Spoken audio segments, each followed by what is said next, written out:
Hi, everyone. It's week 5, module 5. How did we get here? It's October. Unbelievable. Appropriate month for this quote coming right here. The scariest moment is always just before you start, by Stephen King. It comes from a really good book. It's called On Writing. It's a memoir of the craft by Stephen King.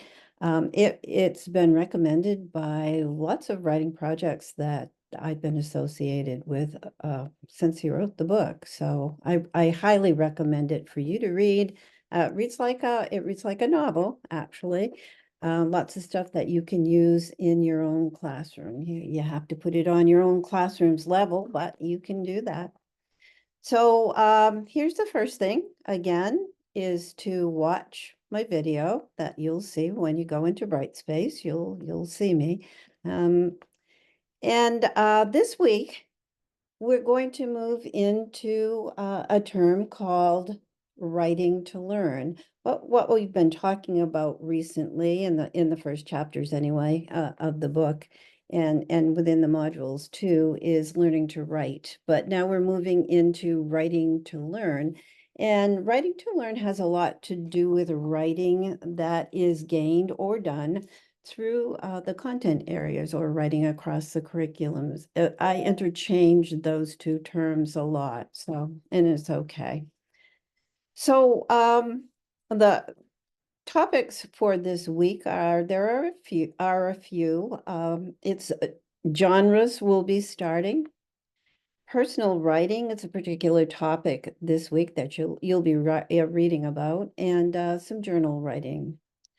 So what I'd like you to do, please, for this week of week 5 is to read chapter 6 in our text. It's appropriately called Writing to Learn. Just a couple of points that come from this chapter. There are several ways to engage students in learning to in writing to learn and then how to demonstrate that learning. Students can benefit from a lot of activities and you know the text is chock full of them. What you do in schools, you've got information that you can find so many activities about writing to learn. So they benefit from those activities, and you'll see right here there are some of them. I don't probably have to list them all. I'm seeing what I put here at the end of this paragraph of some of the strategies, some of the activities, and it's the raft technique.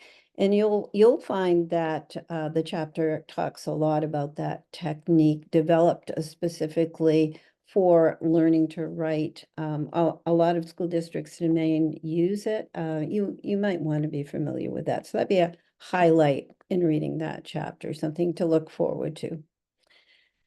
Then, you know what I just noticed? I did not number anything here.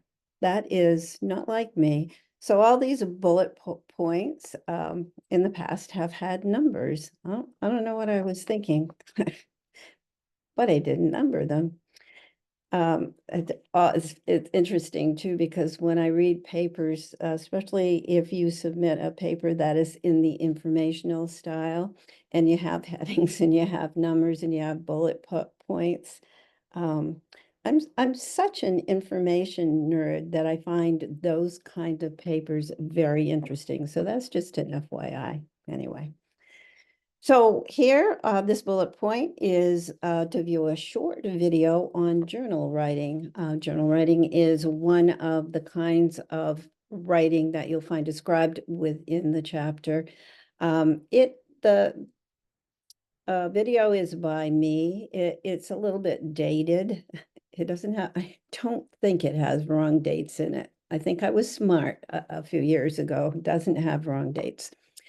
And hopefully you'll find the information interesting. It sort of mirrors what the chapter has to say, but it's by me. Anyway, I have an FYI for you.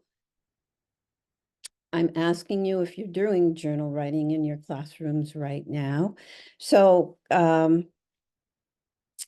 so coming up or are they coming up this year? If they are, I've got some additional resources for you. It's not at the end of what I've copied here for this video, but if you go on Brightspace and you look within the module and you look below, it does say see below. You'll find additional resources that you can tap into if you choose to find some more information on journal writing. Then moving on, you have an assignment, and the assignment is due on October 10th. It's a major assignment. I hope for the last couple of weeks anyway, that you've been able to contact people in your writing group, partners in your group, and that you will continue to do that. And then what I need, take a look at the assignment and you'll see that what you'll be giving me is an individual reflection on the process that you went through when you conferenced with your partners.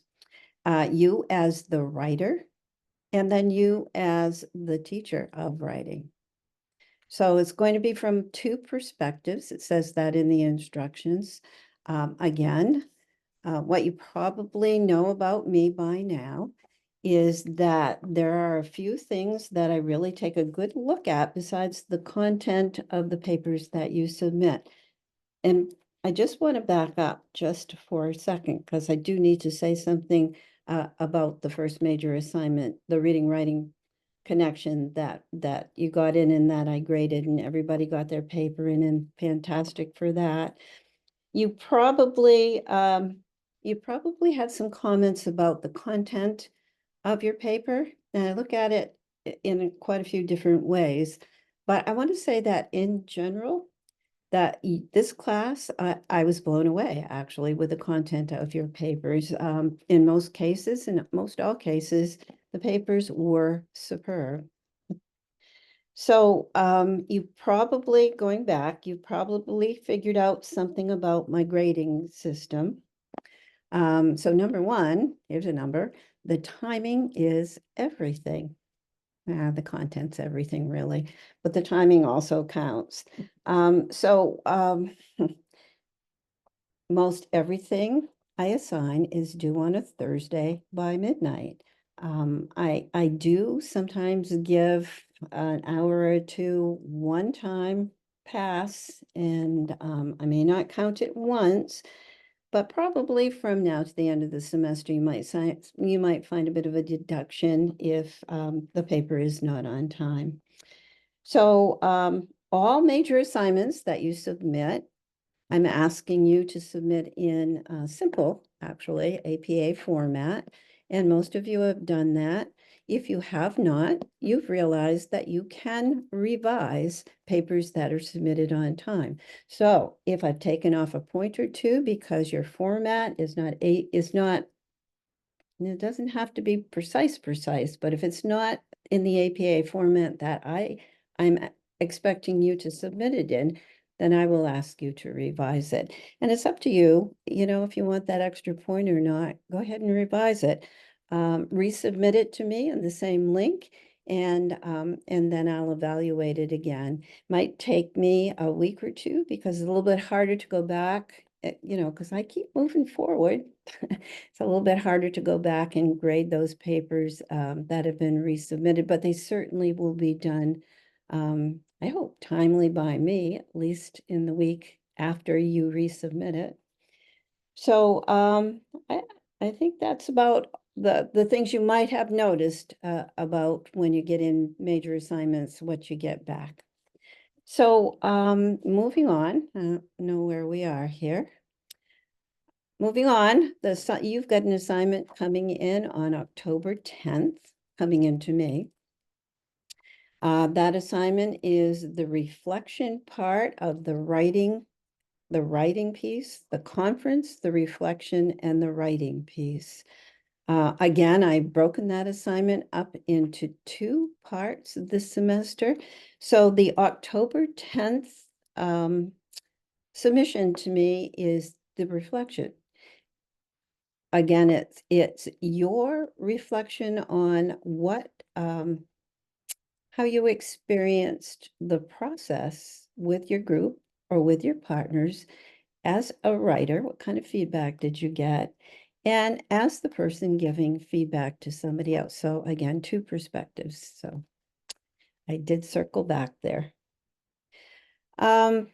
Let's see. And so the questions reflect just trying to jumpstart your thinking and make sure we're all at the same place. So the last bullet point I have for this week, this module, is to submit your I think it's better if I said what the whole assignment name is. So submit that by October 10th, that's a Thursday, by midnight. And so that's it.